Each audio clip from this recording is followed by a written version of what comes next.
स्वातीच मराठी रेसिपीमध्ये तुम्हा सर्वांचे खूप खूप मनापासून स्वागत। आज आपल्याला बनवायची उपवासाची साबुदाणा आणि बटाटा चकली। चकली आपली छान खुसखुशीत झालेली आहे। तळल्यानंतर तुम्ही बघू शकता आकारापेक्षा डबल झालेली आहे। छान खुसखुशीतपणा आहे आणि चवीला देखील तेवढीच मस्त आहे आणि बनवण्यासाठी देखील तेवढीच सोपी आहे। एकदम झटपट आपली ही चकली तयार होते। चला तर मग जास्त वेळ न घालता रेसिपीला सुरुवात करूया। उपवासाची साबुदाणा आणि बटाटा चकली तयार करण्यासाठी मी या ठिकाणी 1 कप साबुदाणा घेतलेला आहे।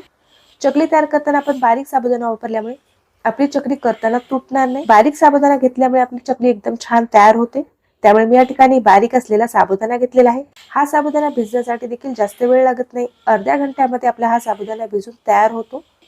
तुम्ही या ठिकाणी नॉर्मल जो मोठा साबुदाणा आपल्या घरामध्ये आपण वापरतो तो देखील या ठिकाणी घेऊ शकता। मोठा साबुदाणा जर तुम्हाला वापरायचा असेल तर तुम्हाला तो साबुदाणा रात्री भिजत घालावा लागेल।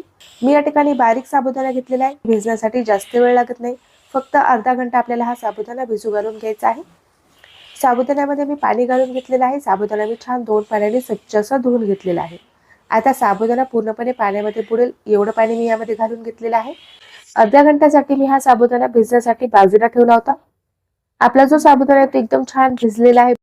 एकदम छान मोकळा आणि सुटसुटीत झालेला आहे। साबुदाण्याची ही चकली बनवण्यासाठी आपल्याला बटाट्याचा देखील वापर करायचा आहे। या ठिकाणी मी एक मोठ्या आकाराचा बटाटा उकडून घेतलेला आहे। एकदम छान मऊ असा आपल्याला हा बटाटा उकडून घ्यायचा आहे। आता बटाट्यावरील साल काढून घ्यायचा आहे आणि बटाटा आपल्याला किसून वापरायचा आहे। बटाटा आपण किसून वापरल्यामुळे यामध्ये जाडसर बटाट्याचे कण राहणार नाही आणि आपली जी चकली आहे ती करताना तुटणार नाही।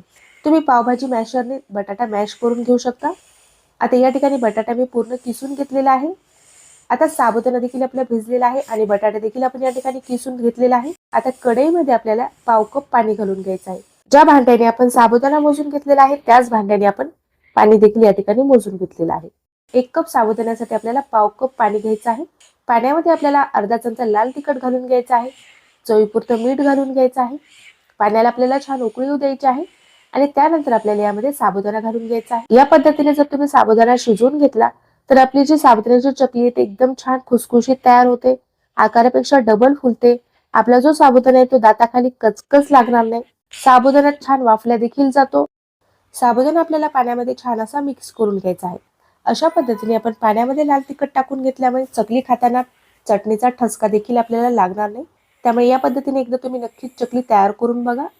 बनवण्याची पद्धत एकदम सोपी आहे आणि चकली देखील आपली एकदम छान तयार होते। आता पाण्यामध्ये आपण साबुदाणा मिक्स करून घेतलेला आहे। किसून घेतलेला जो बटाटा आहे तो बटाटा आपल्याला यामध्ये घालून घ्यायचा आहे आणि परत आपल्याला साबुदाण्यामध्ये बटाटा छान असा एकदा मिक्स करून घ्यायचा आहे। यामध्ये टाकलेला जो बटाटा आहे तो आपल्याला साबुदाण्यासोबत छान असा एकजीव करून घ्यायचा आहे। चमच्याने आपण सतत त्याला हलवत राहिलेला आहे। बटाटा आपण साबुदाण्यामध्ये छान असा मिक्स करून घेतलेला आहे। गॅस मी आता बंद करून घेतलेला आहे। आता आपल्याला यावरती झाकण ठेवायचं आहे आणि फक्त 2 मिनिट याला थंड होण्यासाठी साईडला ठेवायचं आहे। मिश्रण गरम आहे। यावरती झाकण ठेवल्यामुळे आपला जो साबुदाणा आहे तो छान वाफला जातो। 2 मिनिटाची मी वाफ काढून घेतलेली आहे। या ठिकाणी चकली तयार करण्यासाठी आपण जी प्लेट वापरतो ती प्लेट मी या ठिकाणी घेतलेली आहे। मशीन मध्ये आपल्याला ही प्लेट टाकून घ्यायची आहे। चकलीच्या मशीन मध्ये आपल्याला हे मिश्रण भरून घ्यायचं आहे।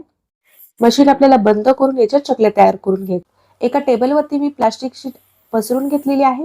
प्लास्टिकला आपल्याला तेल लावायचं नाही किंवा पाणी देखील लावायचं नाहीये। अशा पद्धतीने आपल्याला गोल आकारामध्ये छान या चकल्या तयार करून घ्यायच्या।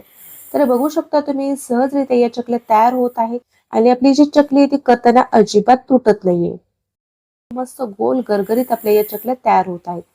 आता जरी तुम्हाला या चकल्या थोड्याशा जाड वाटत असतील, वाळल्यानंतर या चकल्या थोड्याशा आकाराने बारीक होतात। 1 दिवस आपल्याला कडकडीत उन्हामध्ये या चकल्या वाळू द्यायच्या आहेत। सुरुवातीला एकदम जाड वाटत होत्या आपल्या चकल्या, पण आता या वाळल्यानंतर चकल्या एकदम बारीक झालेल्या आहेत। आता आपल्याला या चकल्या लगेचच तळून देखील बघायच्या आहेत।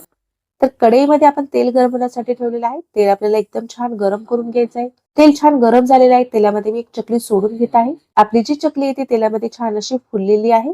आकारापेक्षा डबल झालेली आहे। एकदम छान खुसखुशीत झालेली आहे। मस्त अशाच पद्धतीने 2 ते 3 चकल्या या ठिकाणी आपल्याला तळून घ्यायच्या आहेत।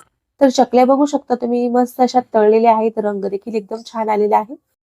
चकली तोडून दाखवल्यानंतर तुम्ही याचा आवाज ऐकू शकता। एकदम खुसखुशीतपणा आहे चकलीमध्ये।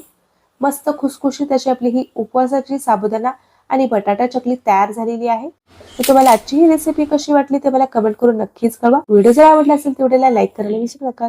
अशाच नवीन रेसिपी बघण्यासाठी चॅनलला सबस्क्राईब केलं नसेल तर लगेच चॅनलला प्लीज सबस्क्राईब करून घ्या। भेटूया तसेच एखाद्या छानशा आणि नवीन रेसिपी सोबत. तोपर्यंत धन्यवाद.